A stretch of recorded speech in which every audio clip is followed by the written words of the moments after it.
Баршаңызға қайырлы күн, құрметті көрермен, каналыма қош келдіңіздер. Бүгін мен сіздерге өзбек халқының өте дәмді, тойымды хамыр хасипатты тағамын жасап көрсететін боламын.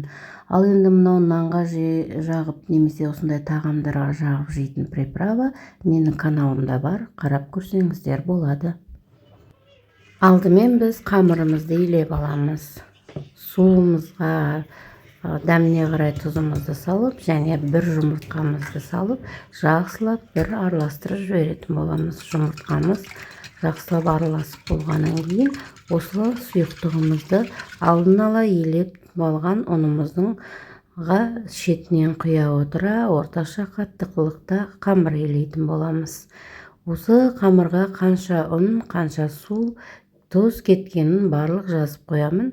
Видеоның описаниясына кіріп, қарап жасасаңыздар болады.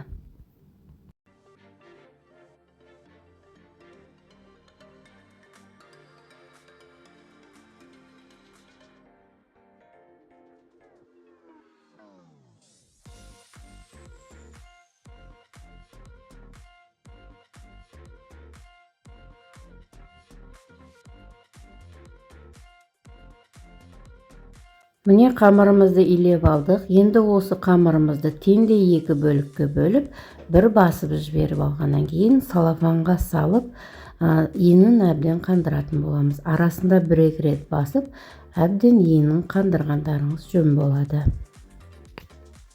Ендігі кезекте біз ортасына салмасын дайындайтын боламыз. Салмасына ұсақтап туралған етімізді немесе фаршымызды пайдаланамыз. Ұсақтап туралған пияз қосамыз, әрі шикілеу піскен күріш қосатын боламыз. Дәміне қарай тұзымызды, бұрышымызды, өздеріңізге ұнайтын дәмдеуішті қоссаңыздар болады. Енді осының барлығын жақсылап араластырамыз. Сонымен біздің ортасына салатын салмамыз дайын болады.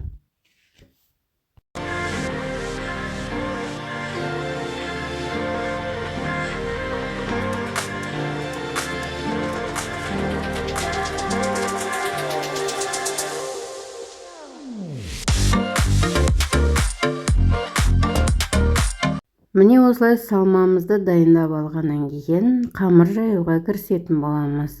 Осылай әбден ені қанған қамырымызды алып, жұп-жұқа қылып жаятын боламыз. Әрбір қазақ үйінде қыз-келіншектер қамыр жаю білет деген ойдамын. Қамыр жаюдың еш қиындығы жоқ. Ортасына қатты салмақ салмай, тек екі жақ шетінен басып, жұп-жұқа қылып қамыр жаятын боламыз.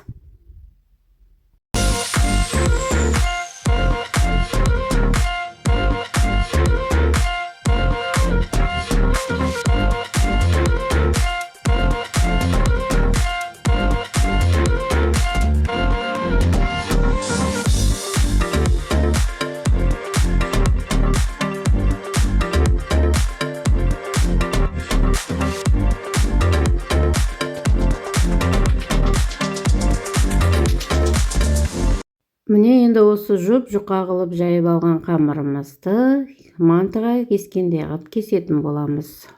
Осылай видеода көріп тұрғандағыдай қылып орналастырып аласыздар. Біркелкі өлшемде кесілу үшін. Енді осыны өзіміздің бес саусағымызбен өлшей отыра кесетін боламыз.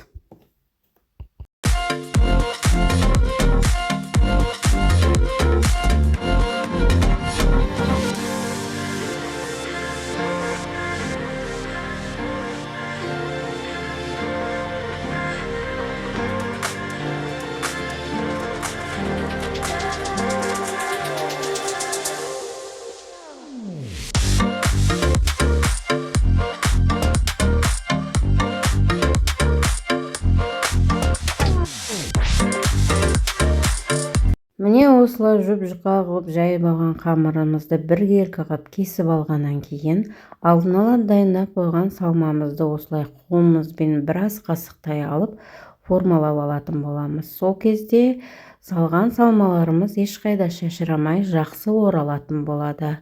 Хамыр хасипті кесіп алған қамырымыздың үш жақ бұрышынан қайыра отыра жасайтын боламыз.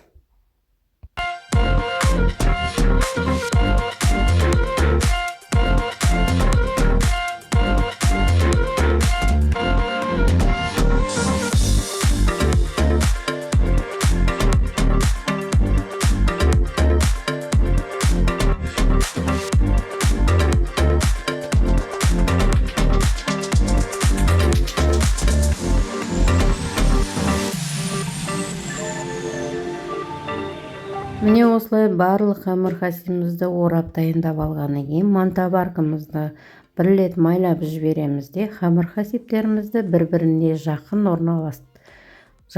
қылмай алшақ қылып орналастыратын боламыз.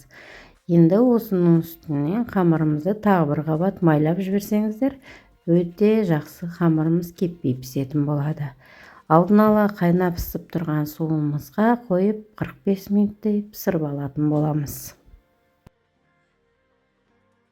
Міне құрметті көрермен, 45 минутта осылай әп-әдемі болып, жып-жылтыр болып қамыр хасибіміз пісіп шығады. Оның қыр-сыры жаңағы қамырға жаққан майдан солай жағып пісірсеңіздер, өте әдемі жылтырап шығатын пісетін болады. Барлық қамыр хасибімізді әдемілеп салып алғаннан кейін ерекше қылып ортасына осылай жағып жейтін приправаларыңызбен ұсынсаңыздар болады. Және көк шөппен осылай әрлеп жіберіңіздер. Міндетті түрде жасап көріңіздер. Ас болсын. Келесі кездескенше сау саламатта болыңыздар.